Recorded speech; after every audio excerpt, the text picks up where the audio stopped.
인문학에 대한 이야기는 끝나고 이제 중간고사가 끝나고 나서는 본격적인 변화와 혁신에 대한 얘기를 하려고 하는데, 제가 변화와 혁신 이야기 전에 인문학에 대한 이야기를 했던 이유는 결국은 변화와 혁신은 나 자신의 문제와 주로 조직에 관련된 문제인데, 결국은 변화와 혁신을 하려고 하면 결국은 그게 이제 왜 해야 되느냐 하는 문제와 관련돼 있어요. 근데 이제 인문학이라고 하는 것들을 잘 공부를 해놓고 기초가 되어 있으면 그런 변화와 혁신에 커다란 도움을 줘요. 그냥 변화와 혁신을 하라는 것보다, 따라서 이제 인문학에 대한 이야기가 제가 뭐 다양한 각도에서 이야기를 했으니까 그런 차원으로 이해를 하고, 중간고사가 끝나면 이제 본격적으로 변화와 혁신 이야기를 하려고 합니다. 오늘 동양 철학에 대한 이야기는 원래 거기에 보면 노자에 대한 이야기도 있고 뭐 논어, 공자에 대한 이야기도 있는데, 현대 시대에 공자의 논어보다는 노자의 도덕경 이야기가 훨씬 더 맞는 것 같아서 제가 어차피 다 할 수가 없는 내용이어서 노자의 도덕경을 중심으로 이야기를 합니다. 근데 앞에 부분은 전체에 대한 인문학에 대한 이야기부터 시작이 되어서 앞에서 배운 거지만 다시 한번 정리를 하면서 시작을 하도록 하겠습니다. 앞에 나와 있는 것처럼 대학은 인문학이 위기라고 한다. 다시 말하면 우리 대학도 인문 관련된 학과가 다 폐과가 되었죠. 많은 대학, 우리 대학만의 문제가 아니라 많은 대학이 인문학과가 없어지는 데 불구하고 이 밖의 사회에서는 엄청나게 인문학에 대한 강좌가 열풍이다. 왜 그럴까 하는 얘기. 열풍과 위기, 이런 대립현상을 우리는 어떻게 볼 것인가 하는 문제입니다. 그런데 기존의 인문학은 새로운 문명 인류를 담아내지 못하고 있다. 담아내지 못한 것이 아닌가. 다시 말하면 그동안의 대학에서 인문학과가 없어진 이유는 그런 인문학과가 제대로 우리가 요구하는 그런 문화, 물론 문명 이런 것들을 제대로 담아내지 못했기 때문에 그런 것이 아닌가 하는 얘기입니다. 어떤 사람들은 인문이라고 하는 이야기를 여기 나와 있는 것처럼 인간이 그리는 무늬의 약자가 바로 인문이다 하는 사람이 있습니다. 인간이 그리는 무늬를 우리는 따라갈 것인가, 자기 시각으로 볼 것인가. 따라가야 돼요, 자기 시각으로 봐야 돼요. 답이 뭐죠? 따라가야 됩니까, 자기 시각으로 봐야 됩니까? 결론은 따라가라는 얘기예요. 내 마음대로 해석하지 말라는 거예요. 창의적이라고 하는 것은 인간이 그리는 무늬의 방향을 좀 앞서가는 것이다. 상상학이라고 하는 것은 인간이 그리는 무늬가 어디로 갈 것인가를 꿈꿔보는 것이다. 주체가 멈춰 있지 않고 인간이 그리는 무늬의 방향을 추적할 수 있는 힘이 매우 중요한 것이다. 기업인들은 자기가 한 의사결정의 결과에 따라서 성공하기도 하고 실패한다고 합니다. 따라서 기업인들은 내가 잘하면 살아남고 못하면 죽기 때문에 그들의 의사결정은 생과 사의 경계에서 고도로 예민함을 유지하기 때문에 일반 기업인들, 실제로 기업을 창업해서 기업을 운영하는 사람들은 감각이 살아있다. 또는 그들은 촉이 기업이 아닌 사람, 기업가가 아닌 사람은 알지 못하는 촉을 가지고 있다고 합니다. 통찰이라고 하는 것, 딱 보면 아는 능력이 바로 통찰이다. 기업은 경계에 서 있기 때문에 인문학적 통찰이 가능하다고 합니다. 그래서 과거 르네상스 시대 때부터 많은 사람들이 인문학에 투자한 이유는 인문학은 돈이 되기 때문이다. 우리나라 인문학을 하는 사람들은 인문학과 돈이 관련되어 있지 않다고 생각하는데, 실제로 르네상스 시대에 인문학에 투자하는 사람들, 인문학 아카데미를 보내는 사람들은 정말로 돈을 벌기 위해서 했던 것이다. 일반적으로 국가의 발전 단계에서 초기 단계에는 법학이라는 학문, 정치학이 중심 기능을 했다고 하면, 국가가 중진국 발전 단계에 가면 학문 중에서 경제학이나 경영학이나 신문방송학이나 사회학이 중심 기능을 한다고 한다. 근데 중진국에서 선진국으로 가면, 이제 선진국이라고 하는 것이 우리가 뭐 GDP가 한 3만 불 이상이라고 한다고 하면, 선진국가에서는 이런 경영학보다는 오히려 철학이나 심리학 등 인문학이 중심 기능을 한다고 합니다. 영국이나 미국이나 일본이나 중국처럼 제국을 경험한 사람, 다른 나라를 많이 아우렀던 국가에서는 고고학이나 인류학이 발전됐다고 합니다. 즉 고고학, 인류학이 발달한 나라들은 인간을 하나의 틀로 해석할 느낌, 해석할 필요성, 해석하는 방법을 알고 있다는 것입니다. 즉 고고학과 인류학이 발달한 나라들은 모두 제국을 꿈꿨습니다. 한국 사회가 이제 중진국 끝에서 선진국으로 넘어가느냐, 진입하지 못하느냐 하는 경계에 서 있는데, 그것은 바로 인문학 중심 시대로 우리가 옮겨가느냐와 관련되어 있습니다. 인문학이라고 하는 것은 인간의 움직이는 방법을 알려준다고 합니다. 인문학은 인간이 그리는 무늬의 정체를 알려줍니다. 왜 상상력과 창의성이 그토록 이 시대가 많이 필요합니까? 그것은 바로 우리가 당면하는 경제와 정치와 교육의 구조가 어떤 한 사람의 힘으로, 국가의 힘으로 쉽게 해결하지 못한다. 따라서 그러한 문제의 해결책의 돌파구를 찾기 위해서는 결국은 인문학이라고 하는 게 도움이 된다는 얘기입니다. 따라서 인문학은 생존하기 위해서 필요한 학문이다. 인문학 중심 시대로 진입하지 못하면 우리나라도 결국은 선진국으로 진입하기 힘들다 하는 것과 같은 말입니다.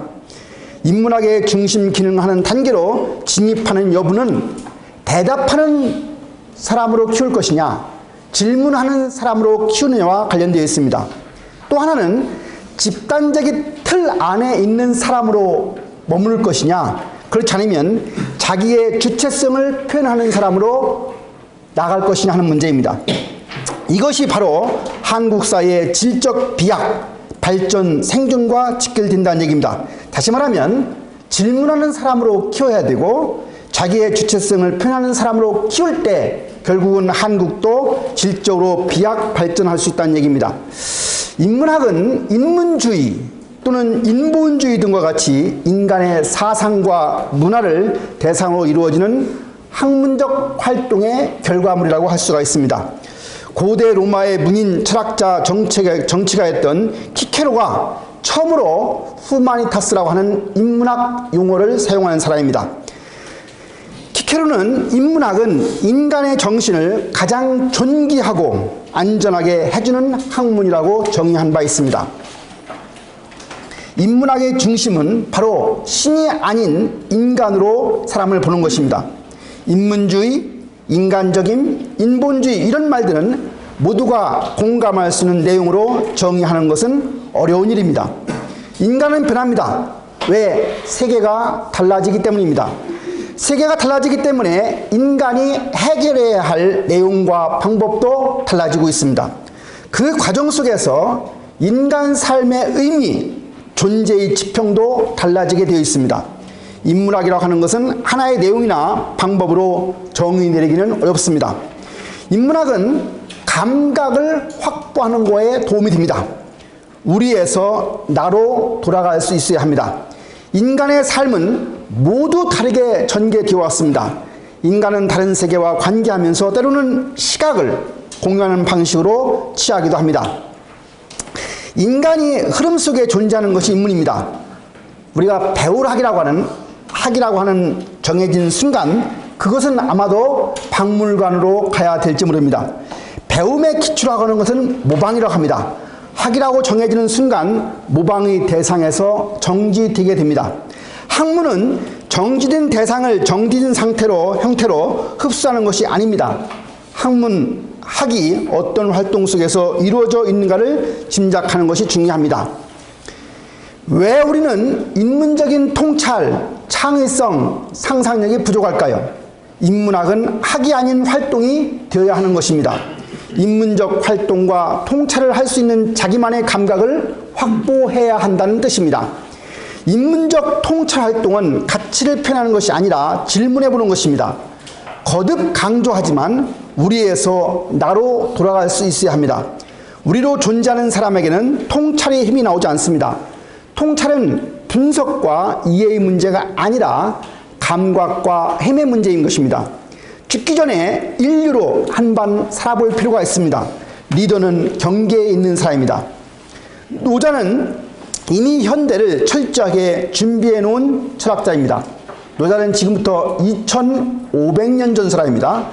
정답만 찾을 것인가, 문제를 해결할 것인가, 왜 생각할 수 없는가, 왜 생각할 수 없는가에 대한 답변은 강한 신념, 이념, 가치관, 지적 체계에 갇혀 있으면 우리는 생각할 수가 없습니다. 경계에 있다고 하는 것, 신념과 이념에서 벗어나 자유로운 상태에 있다는 것을 말합니다. 통찰을 하는 사람은 바로 그 리더는 경계에 서 있는 사람입니다. 경계에 있을 때는 두렵고 모호하고 불안합니다. 여기가 도로고 여기가 인도인 경우에 도로와 인도의 경계선이 있습니다. 그 경계에 올라가면 두렵죠. 잘못하면 오른쪽으로 떨어질 수도 있고 왼쪽으로 떨어질 수도 있죠. 그러나 경계에 서 있으면 때에 따라서 오른쪽으로 갈 수도 있고 왼쪽으로 갈 수도 있습니다. 그 얘기입니다. 불안과 모호함은 분명히 해야 하는 것이 아니라 견디고 우리는 받아들여야 하는 것입니다. 왜 우리가 자유롭지 않은가? 왜 생각할 수 없는가? 머리에 이고 있던 것을 자기가 밟고 우뚝 서야 되는 것입니다. 인문적, 창의적인 용기가 요구되는 것입니다. 너를 가두고 있던 우리 어떤 틀에서 우리는 벗어나야 됩니다. 우리는 나를 가두는 우리일 뿐입니다. 자신으로 돌아가야 합니다. 우리를 지배하고 있는 가치관이나 이념은 기준인 것입니다. 기준은 억지로 만들어진 개념적 구조일 뿐입니다. 그 기준이 행사되는 한 사이는 너를 구분하게 됩니다. 너는 좌파다, 너는 우파다 하는 순간에 좌파는 우파를 공격하고 우파는 좌파를 공격하게 됩니다. 구분된 다음에는 한쪽을 내 친구가 아니라고 배제하게 됩니다. 배제한 다음에는 한쪽을 억압하려고 합니다. 기준을 갖는 한 당신은 한쪽에 설 수밖에 없습니다. 한쪽에 서는 순간 자발성과 자율성은 유리됩니다. 자발성 속에서 삶을 향유해야 더 멋있는 삶을 살 수가 있습니다. 자발적 개인들이 모인 사회가 강합니다. 자발적 개인들이 모인 국가가 분명 부강한 국가입니다. 신으로부터 독립선언 그 중심에 노자가 있었습니다. 세계 역사에서 불이라고 하는 것이 갖는 의미는 커다란 의미를 갖습니다. 인간과 세계와의 관계를 설명하는 코드가 있다고 합니다. 그 첫 번째 코드는 불을 인간이 활용할 수 있는 것입니다. 두 번째는 기하학적 도형을 그릴 수 있는 것이고 혈연, 그 다음에는 하느님, 덕, 도 이런 걸 가지고 인간과 세계의 관계를 설명하게 됩니다. 자연과 나 사이의 관계는 변화합니다. 노자는 인간과 세계 사이의 관계를 어떻게 처리했을까요? 나와 세계의 관계를 처리하는 그 과정을 통해 나와 세계의 관계를 처리하는 힘을 얻게 됩니다. 인간은 동물과 생대해야 하는 또 다른 동물일 뿐이었는데 인간이 불을 사용하면서부터 동물과 조금씩 달라지게 됩니다. 즉 불을 사용하면서 불 가지고 고기를 익혀 먹으니까 훨씬 더 혀의 움직임이 자유로워지고 불을 사용하면서 인간들은 동물과 달리 말을 하게 됩니다. 즉 불을 사용하면서 전략적으로 생각을 하게 됩니다. 신석기에 농업혁명이 발생합니다. 농업혁명이라고 하는 것은 바로 토지를 대량으로 개간하게 되고 새로운 농법을 개발하게 되고 농사에 필요한 남성의 근력이 많이 투입되게 되고 잉여 생산물이 발생합니다. 농업혁명이 있기 전까지는 잉여 생산물이 없기 때문에 자식한테 물려줄 걱정을 하지 않았죠. 항상 근근히 서바이벌, 살아가는데 간신히 그 음식만을 만들었지만 결국은 철기가 나오면서부터 결국은 잉여 생산물이 나오게 되니까 인간은 그때부터 일부 일처제로 갑니다. 내 자식을 한테 내가 뭔가를 남겨주고 싶어하는 욕구가 생기게 됩니다. 그런 얘기입니다. 남성이 주도권을 잡으면서 소유의 개념이 형성합니다.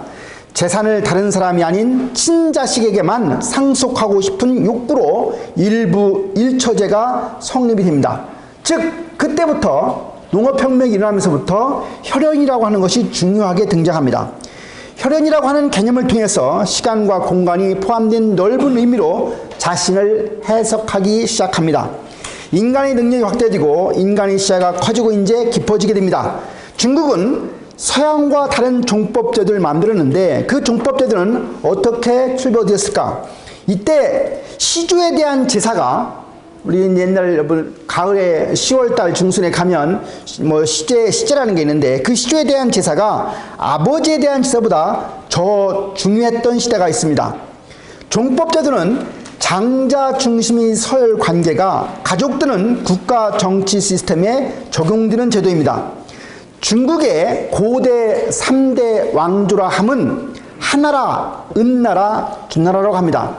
하나라는 BC 21세기서부터 16세기까지 이어졌고 은나라는 BC 16세기서부터 BC 1066년, 주나라는 앞에 부분을 서주라고 하고 뒤를 동주라고 하는데 서주는 1066년부터 BC 771년, 동주는 770년부터 BC 221년, 진이라고 하는 나라 통일될 때가 221년입니다. 중국의 고대 3대 임금은 요임금, 순임금, 우임금이었습니다. 요임금과 순임금은 왕권을 신하에게 물려줬습니다. 그러니까 우위는 요임금, 순임금, 우임금 차례로 가는데 위의 두 임금은 왕권을 아들한테 물려주지 않고 신하에게 물려줬습니다. 자식보다 신하가 권위가 더 높게 생각하였습니다. 그런데 마지막 우임금에 오면 왕권을 자식한테 물려주기 시작합니다. 왕권의 전승이라고 하는 것, 왕권을 물려주는 것은 장자 산속 시스템으로 확고히 자리 잡았음을 얘기합니다. 장자의 지위, 집에서 아들이 여러 명 있을 때 가장 위에 사람이 장자죠. 그 장자의 지위가 확고해지는 상태로 사이가 진입되었음을 의미합니다. 제사법이 생길 때 가장 중요한 제사는 시조제사였지만 점차 장자 상속으로 가면서 이제 아버지 제사가 더 중요한 시대로 바뀌게 됩니다. 요 아래 부분은 이제 중국에 대한 일반적인 역사입니다. 여러분들 춘추 전국시대, 춘추는 770년부터 476년이고 전국시대는 475년부터 진나라 통일 221년입니다. 진이 221년에 통일하고 나서 15년 만에 망합니다. 자식들이 있는데 뭐 서로 싸워가지고 다 죽이지요, 서로요. 결국 15년 만에 망해요. 그래서 이제 새로 나온 나라가 한나라입니다. 한나라도 앞에 나라를 서한이라고 하고 뒤를 동한이라고 합니다. 그 다음에 이제 위촉, 오로 구분됩니다. 그래서 위촉, 위시대가 220부터 265고 촉이란 나라는 221년부터 265, 오나라는 222에서 280입니다.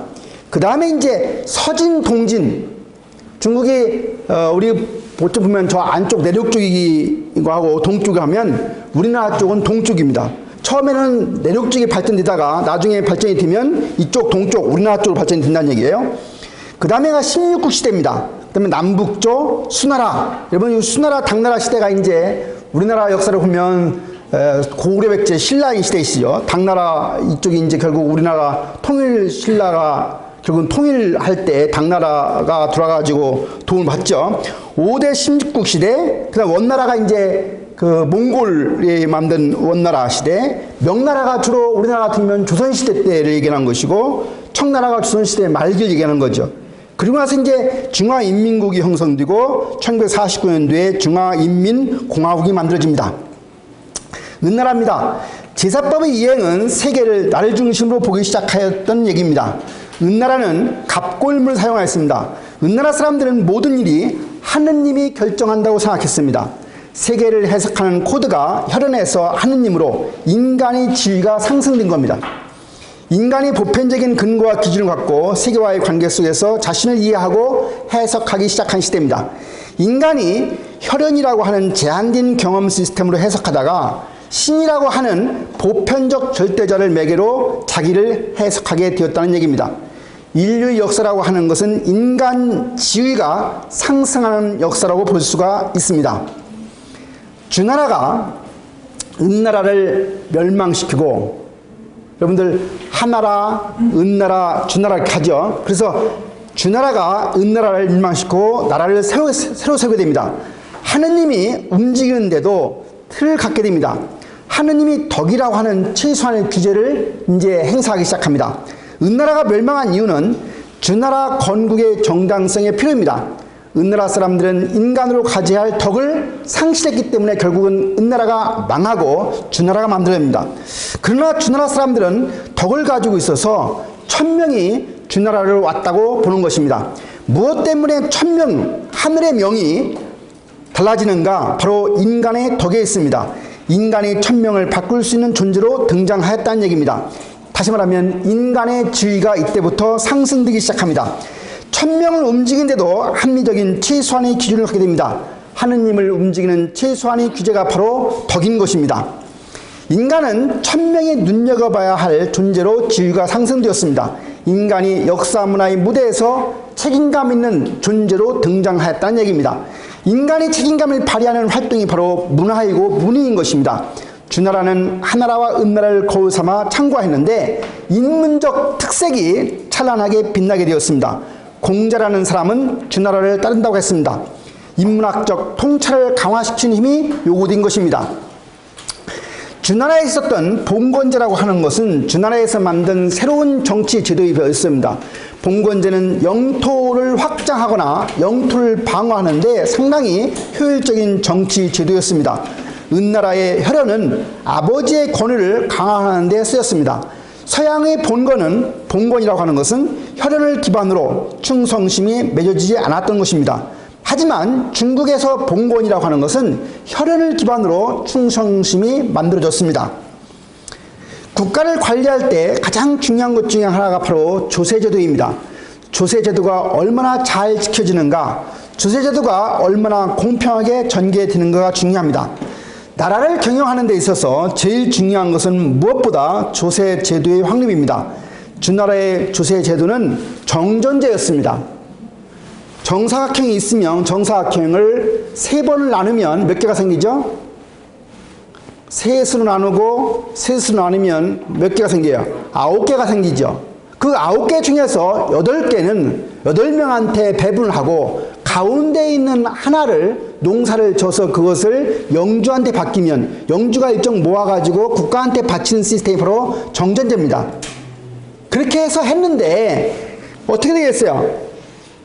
자기 밭은 자기가 농사를 짓고 함께 와서 가운데 걸 농사를 칩니다. 어떤 걸 열심히 하겠어요? 자기 것은 열심히 하고 함께 하는 데는 열심히 안 하죠. 오라고 하면 가서 뭐 해요? 놀다가 오죠. 결국은 국가 영주한테 바쳐야 할 세금은 점점 작아지는 거죠. 그게 인간 본성입니다. 결국은 땅이라고 하는 것은 개인한테 배분되었을 가장 효율적으로 농사를 짓는 법이죠. 그 얘기입니다. 정전제 초기에는 공전에서, 가운데 있는 땅을 공전이라고 해요. 공전에서 수확한 수확물을 제후들에게 세금을 바쳤습니다. 정전제는 상대적으로 농민들에게 자유를 확보하게 했습니다. 동주는 춘추와 전국으로 구분되는데 공자와 노자라고 하는 사람은 이 바로 춘추와 전국 시대 초에 살던 사람입니다. 지금으로부터 2500년 전 사람이죠. 주나라가 건국 후에 500년 동안 공전에서 일하는 시간 점점 사람들이 줄어들었습니다. 정전제가 500년 동안 지속되면서 세금은 점점 줄었다는 얘기입니다. 초세무라고 하는 것은 토지 면적에 따라서 일정량의 세금을 납부하는 제도로 바뀌려고 합니다. 이 당시에 이제 그 주나라 시대에 등장한 게 바로 철기입니다. 결국은 철기가 나오기 전에는 뭘로 이용했어요? 나무나 돌을 가지고 했던 거죠. 근데 이 철이 나오니까 뭐예요? 생산성이 엄청 올라가는 거예요. 결국은 농사를 많이 잘 지면 생산성이 올라가서 결국은 잉여 생산물이 쌓이게 되죠. 사람들이 부를 가지게 되면 뭐예요? 뭔가 권력을 행사하고 싶죠. 새로운 계급이 탄생하게 됩니다. 그런 얘기입니다. 철기의 발명으로 상업이 형성되고 소인들의 소득을 올려주는 적극적인 계기가 되었고, 급격한 생산력 증가로 소득을 올린 소인들이 새로운 계급으로 성장했고 중국 천하를 거대한 변화 속으로 끌고 가게 됩니다.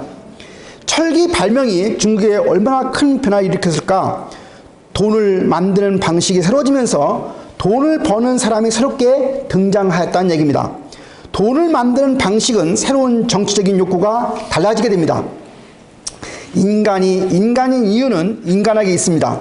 공자의 철학적 혁명을 보면 인간의 존재 이유를 신의 명령이 아닌 인간 자체로 해석하는 것입니다. 즉 어지린자입니다.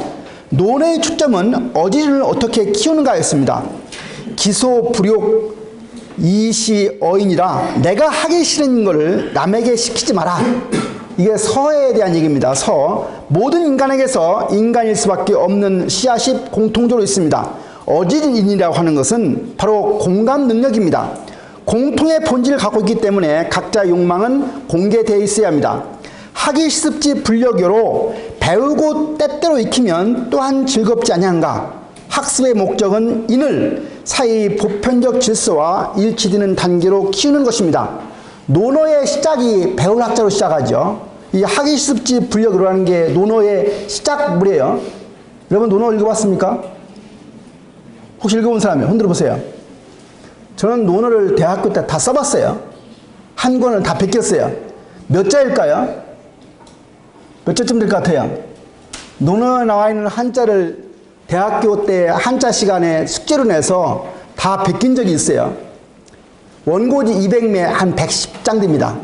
그렇게 많지 않습니다. 여러분 문고판으로 책이 나와 있죠. 요새는요. 논어에 대한 해석을 해서 나왔는데 실제로 논어에 나와 있는 한자만을 쓰면 원고지 110매 정도 됩니다. 근데 논어의 가장 첫 번째 얘기는 논어는 공자가 쓴 게 아니에요. 누가 썼어요? 네, 제자들이 논어 공자와의 대화를 엮어놓은 거죠. 근데 배울 학으로 시작을 해요. 배울 학으로. 왜 배워야죠? 논어에서는 왜 배워야 된다고 생각합니까? 여러분들은 인간의 욕망은 어때요? 욕망은 크죠? 주어진 건 작죠? 그 갭을 메꾸는 게 뭐예요? 배우라기예요.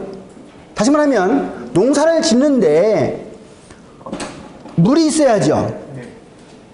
물이 있어야죠. 그러면 물을 있게 하기 위해서는 어떻게 해야 돼요? 내가 농사를 져야 돼요. 근데 항상 비가 잘 오는 게 아니죠. 비가 안 올 때가 있죠. 그럼 어떻게 해야 돼요? 물을 끌어와야죠. 그게 뭐가 필요해요? 저수지가 필요하죠. 결국은 배우지 못한 사람들은 그걸 못한다는 얘기예요. 못하게 되면 뭐예요? 인간의 욕망은 큰데 항상 욕망을 달성할 수 없는 거죠. 배움이라고 하는 것은 결국은 인간의 욕망을 달성하려고 하면 배우지 않고서는 안 된다는 얘기죠. 성숙한 인간이 되려면 예를 지켜야 합니다. 이것을 노자는 분명 공격합니다. 극기복례라고 하는 것을 주장한 사람은 주자입니다. 인자, 이냐, 인이라고 하는 것이 사람인 것입니다. 친친의대, 혈연상 가깝게 있는 사람을 더 가깝게 대하는 것이 핵심입니다. 아버지와 작은아버지 중에서 누구하고 더 친해야 돼요? 당연히 아버지하고 더 친해야 되는 거예요. 근데 아버지하고는 안 친하고 작은아버지가 더 친할 수 있어요. 그럴 때 물어봅니다. 나는 아버지가 싫어요. 작은아버지 친해요. 아니라고 합니다. 뭐예요? 친친의대인 거예요. 너하고 가까운 사람하고 더 친하는 게 바로 더 올바른 인간의 모습인 거예요. 공자가 말하는 인간의 타고난 정서는 혈친으로서의 느낌입니다. 혈연에서 확인되는 인간 본성을 지키는 것으로 인간은 시작됩니다. 부모에게 효도하고 형제간에 사이좋게 지내는 것이 어지린 자 인을 실천하는 근본입니다. 효라고 하는 것은 인간인 최초의 지점이고 국가의 기틀로까지 발전할 수가 있습니다. 결국 효가 충으로 간다는 얘기죠. 얘는 인을 기반으로 만들어진 이상적인 단계입니다. 비례 물시 예에 맞지 않으면 듣지도 말고, 비례 물은 예에 맞지 않으면 말하지도 말고, 비례 물동 예에 맞지 않으면 움직이지도 말라. 공자는 보편적 기준을 인정하고 이상적인 단계를 인정하고 목표를 설정하지만, 이와 반대로 노자는 공자의 이런 생각을 거부합니다. 여기 지금 보편적 기준을 인정하고 이 기준이라는 게 있다고 생각하는 거예요. 근데 노자는 이 기준을 만드는 순간에 내가 거기에 옳고 매긴다. 기준을 만들지 마라. 기준을 만드는 순간에 너는 세상을 갖다가 결국은 어디 한계, 우리라고 하는 곳에 갇힐 수밖에 없는 것이다는 걸 주장하는 거예요. 그래서 노자와 공자는 절대 상당히 다른 부분에서 세상을 보는 거예요. 반성 여러분들 해본 적 있습니까? 반성할 때 반성문 써오죠? 글로 벌 쓰는 게 반성문이죠. 근데 지금 노자에 대한 얘기인데, 반성은 우리에게 필요한 것인가? 반성은 이미 만들어진 기준을 진리화해서 자신을 평가하는 일이에요. 보편적 기준은 실제를 반영하지 못합니다. 반성은 자기 비하까지 하기도 합니다. 자기 비하를 한다는 것은 자기를 죄인으로 만드는 것입니다. 자기를 부족한 존재로 만들지 마라. 자기를 결함 있는 존재로 만들지 마라. 앞으로 여러분들 누군가가 여러분들한테 반성하라고 하면 반성을 거부하세요. 그리고 자식들한테도 반성문 쓰도록 하지 마세요. 이 기준에서 보면 맞는 것 같아요. 내가 반성문 쓰는 동안에는 나를 비하하죠.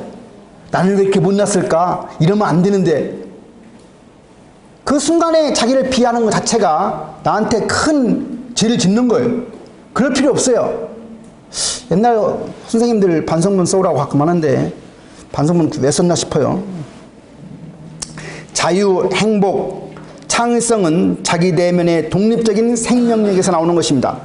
세상 사람들이 모두 지금 내가 수업하는 거에 집중하지 않는 사람들은 지금 뭐 하는 거예요? 죄를 짓는 거예요. 세상 사람들이 모두 아름답다고 하는 것을 아름다운 것으로 알면 이것은 추한 것이 됩니다. 세상 사람들이 모두 선하다고 하는 것을 선한 것으로 알면 이는 선하지 않습니다. 하늘의 명령, 천명을 극복한 인간의 질서는 투명하고 객관적이어야 합니다. 선으로 합의된 것을 이상적인 기준으로 삼으면 폭력을 잉태할 수 있습니다. 우리가 살면서 절대 버려서는 안 될 두 가지가 있습니다. 자신에 대해서는 항상 무한 사랑을 가져야 하고, 자신에 대한 무한 사랑, 무한 신뢰, 자신에 대한 무한 신뢰와 자신에 대한 무한 사랑, 이것은 절대로 우리가 죽을 때까지 버려서는 안 될 덕목입니다. 효는 인간이 동물이 아니라 인간적인 것을 확인하는 지점입니다. 예라고 하는 것은 인을 기반으로 만들어진 이상적인 단계입니다. 착할선이라고 하는 것은 선이라고 할지라도 보편적 기준을 만들게 되면 그 선이 폭력이 될 수 있습니다. 도의 전개 방향은 분명히 객관성, 투명성, 보편성을 지향해야 합니다. 공자의 도는 근거를 인간의 내면성에서 구체화하려 했습니다.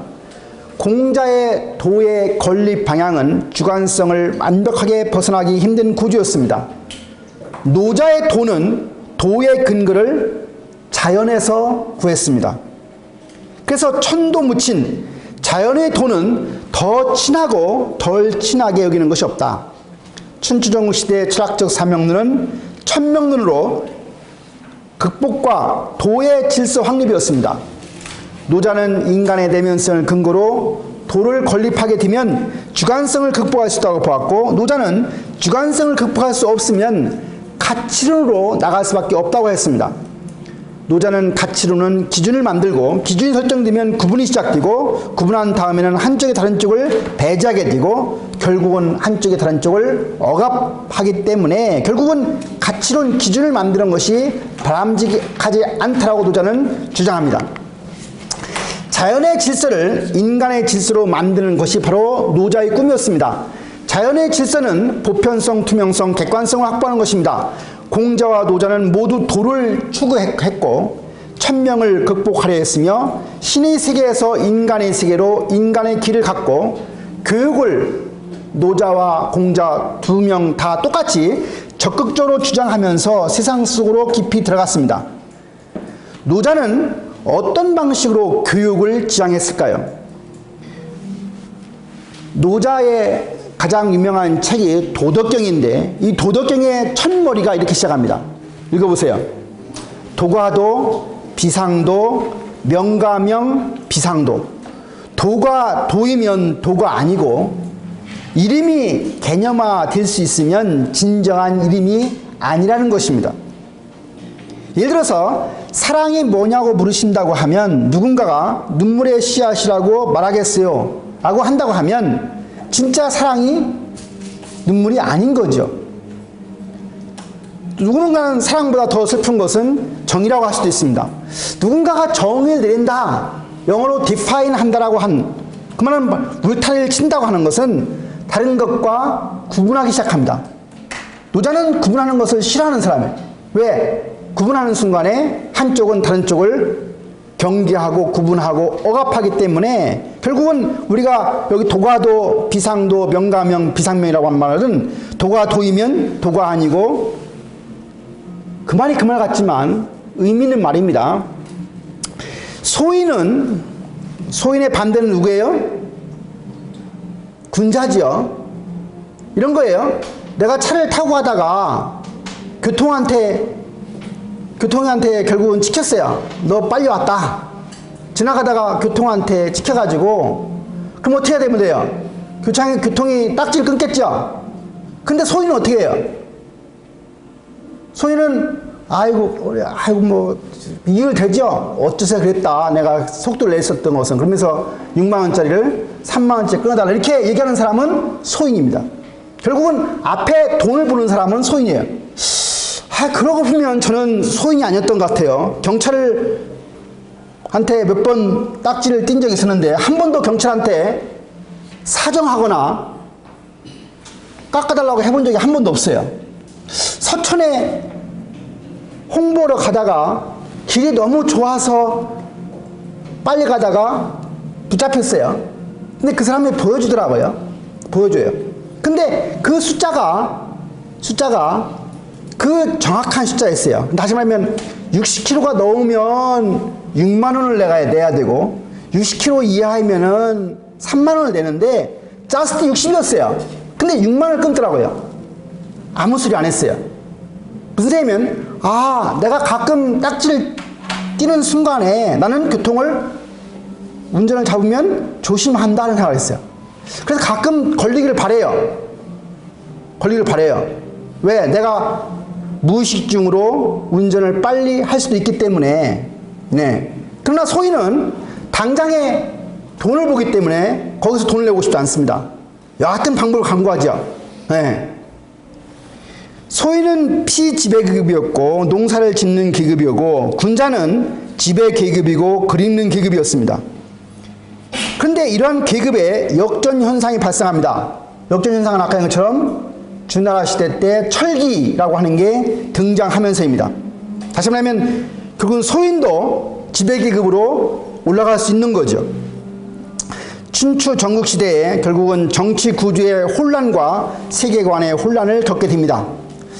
노자의 도덕경은 노자가 세계를 설명한 두 가지 창은 유라고 하는 것, 있을 유하고 없을 무, 유와 무의 긴장이고 이것은 도덕경을 설명하는 뿌리가 됩니다. 언제나 무를 가지고는 세계의 오묘한 영역을 나타내려고 하고 언제나 유를 가지고는 구체적으로 보이는 영역을 나타내려고 합니다. 0이라고 하는 숫자는 뭐예요? 무지 없는 거죠. 1이라고 하는 숫자는 있는 거예요. 0이 정말로 없는 건가요? 생각해보세요. 1에 공을 붙이면 공은 하나도 의미가 없지만 1과 함께 붙으면 10이라는 숫자가 되죠. 1000이라고 하는 숫자가 있어요. 1000만 원이라는 돈이 있습니다. 여기에 공이라고 하는 무가 아무것도 없는 것이 하나가 들어가면 이 1000만 원은 금방 1억이 되는 거예요. 결국은 세상이라고 하는 게 세계를 설명하는 것은 항상 유와 무를 가지고 설명이 됩니다. 언제나 무를 가지고는 세계의 오묘한 영역을 나타내려 하고 언제나 유를 가지고는 구체적인 보이는 영역으로 나타내려 합니다. 무라고 하는 것은 자기는 없으면서 다른 것이 있을 수 있도록 가능하게 해주는 영역이 바로 무인 것입니다. 노자의 관계론을 보면 유와 무의 긴장과 공존이 이 세계를 만든다고 합니다. 도덕경에 성이라고 하는 것이 등장하지 않는 이유는 인간의 본성을 긍정하지 않는 것에 관련되어 있습니다. 유무 관계론이 노자의 현대성이라고 볼 수가 있습니다. 노자의 도덕경에 유무상생이라는 말이 많이 나옵니다. 유무상생이라는 말은 유와 무가 서로 살게 해준다는 말입니다. 유무혼성, 유와 무가 뒤섞여 있음을 얘기합니다. 나는 그것의 이름을 모른다. 억지로 글자를 붙여 도라고 하고 억지로 거기에 이름을 붙여 크다고 말할 뿐이다. 도라고 하는 것은 텅 비어 있다. 그러나 그 자격은 끝이 없을 수 있습니다. 노자는 비본질주의자였고 관계론자였고 유무상생을 주장합니다. 도의 질서 건립은 천명론의 극복이었습니다. 신의 세계에서 인간의 세계로, 믿음의 시대에서 생각의 시대로 변화합니다. 노자의 도는 설명할 수 없고 논증할 수 없습니다. 노자의 도는 초월적이기 때문에 쉽지 않습니다. 노자의 도는 쉽게 정의 드릴 수도 없습니다. 노자의 도는 관계로 되어 있고 운동하기 때문에 개념화할 수 없습니다. 하나의 개념으로 관계와 운동을 포착할 수 없습니다. 유와 무 대립면의 꼬임이라고 합니다. 자연의 모습을 세상에 응용하려고 했던 노자의 꿈이었습니다. 경계에서 오는 두려움을 절대로 두려워하지 말아라. 두려움을 견디는 용기는 어떻게 키워야 할까? 공자의 꿈은 효를 확대해서 모두가 성숙한 사회를 만드는 데 있었습니다. 노자는 구분과 차별이 없는 자연의 질서로 성숙한 사회를 만들고자 하는 꿈을 가지고 있었습니다. 노자의 유무대립면의 관계성을 삶의 영역에 응용할 수 있습니다. 큰 덕의 모습은 오직 도를 따를 것입니다. 모호함과 두려움이 있는 경계에서 서서 양쪽을 모두 품을 때 그때 나오는 인식, 통찰이 바로 밝을 명입니다. 노자 철학의 핵심은 이 세계는 유와 무의 상호 의존 관계로 되어 있다는 것입니다. 유무상생의 구조는 세상 속에서 어떻게 작용했을까요? 옛날부터 하나를 얻어서 든 것들이 있다. 옛날부터 어떤 면의 긴장 위에 서 있는 것들이 있다. 하늘은 하나를 얻어서 막다. 땅은 하나를 얻어서 안정된다. 신은 하나를 얻어서 영험하다. 계곡은 하나를 얻어서 채워진다. 만물은 하나를 얻어서 살아있다. 통치자는 하나를 얻어서 천하를 올바르게 해야 한다. 하늘이 끊임없이 맑기만 하면 그 하늘은 장차 무너져 내릴 것이다. 땅이 끊임없이 안정을 유지하려고만 하면 언젠가 그 땅은 장차 쪼개질 것이다. 신이라는 사람, 신도 끊임없이 영험하려고만 하면 장차 그 신도 사라질 것이다. 계곡이 끊임없이 가득 채우려고만 하면 장차 그 계곡 물도 말라버릴 것이다. 만물이 끊임없이 살려고만 하면 장차 소멸할 것이다. 여러분들이 모두가 만백년 다 살려고 하면 이 세상의 사람은 다 어떻게 돼요? 다 죽는 거죠. 그 얘기예요. 통치자가 끊임없이 자기 스스로만 고귀하고 높게만 행사하려고 들면 그 통치자는 금방 언젠가 실각하게 될 것이다. 그러므로 고귀함은 비천함을 뿌리로, 높음은 낮음을 항상 기초로 해야 한다는 사실입니다. 경계를 품은 사람은 과감하지 않습니다. 내가 경계에 딱 서는 순간에 과감하지 않아요. 우리가 옛날 말에 과감한 사람은 무식하다고 하지요. 무식하면 과감할 수 있습니다. 경계에 서는 순간에 과감하지 않습니다. 확신을 함부로 하지 않습니다. 대립면의 공존 자체는 개념화할 수 없습니다. 말을 알지 못하면 사람을 알 수가 없습니다. 개념을 모르면 또 사람을 알 수 없습니다. 공자의 행의 원칙은 예였고 반복해서 훈련해야 하는 것이 바로 예인 것입니다. 예는 귀찮지요. 따라서 항상 반복하고 훈련해야 예가 나온다는 것입니다. 예를 지키기 위해서는 타인과 내가 무엇으로 구분되는지 알아야 합니다. 대립면의 긴장된 마음 상태는 세계와 순조로운 관계를 형성하는 기초가 됩니다. 광신은 협소한 믿음 때문이고 지식이 많을수록 우리는 한계에 부딪힙니다. 여러분들은 지식이 없으면 한계에 안 부딪혀요. 지식이 많아지면 더 모르는 게 더 많아집니다. 노자는 행복한 삶을 살기 위한 수단으로 공부를 했습니다. 경계가 모호한 것 자체가 세계의 실상입니다. 경계가 모호한 긴장 상태를 그대로 내가 품고 살아가야 하는 것입니다. 단정하기는 초대받은 손님처럼 하라. 어떤 것도 주인이라고 할 것은 없다. 대립면의 긴장을 품고 있는 사람은 과감하지 않다는 사실입니다. 이 세계는 대립면의 긴장으로 되어 있기 때문에 사람은 진중해야 합니다.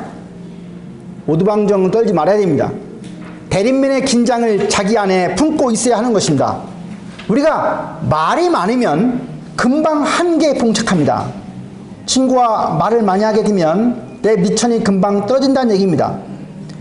내가 배우는 것은, 배우는 목적은 내가 표현하기 위해서 배우는 겁니다. 그런데 매일 죽을 때까지 배우기만 하면, 즉 배우는 것이 습관화되면 표현하는 능력이 줄어들 수 있습니다. 따라서 공부는 행복한 삶을 위한 수단이어야지 배우기만 죽을 때까지 해서는 안 된다는 얘기입니다. 이념과 신념은 대립면의 긴장을 품지 못합니다. 대립면의 긴장을 받아들여야만 이념과 신념에서 벗어날 수 있는 겁니다. 자율적 주체는 무엇을 배울 때 그것을 자기 표현의 수단으로 받아들이는 것입니다. 우리가 공부를 많이 할수록 내 배짱이 느는 게 아니라 오히려 내 배짱은 점점 줄어들게 됩니다. 내가 태어날 때 짐승이듯이 죽을 때도 짐승의 눈빛을 유지하는 삶이 훨씬 더 바람직합니다. 돈은 날마다 덜어내는 것입니다. 도라고 하는 것은 내가 점점 불을 쌓고 지식을 자꾸 쌓아가는 게 아니라 내 머릿속에 있는 뭔가를 점점 덜어내는 것이 바로 도입니다. 노자가 말한 무의의 단계란 무엇일까? 무의, 개념 이론 진리에 사로잡힌 사람들은 경박하고 과감합니다. 대립면의 경계를 품은 사람들은 중후합니다. 실제하지 않는 세계를 만들어 놓고 실제하는 세계를 관리하지는 말아라. 이념이 사라지면 나만의 상태로 세계를 봐야 합니다. 이것이 바로 무의입니다. 기준과 이념을 가지고 하는 행동이 우리는 유의라고 합니다. 이념과 가치관을 버리고 자발적으로 활동하는 일을 우리는 무의라고 합니다. 쉬었다 하겠습니다.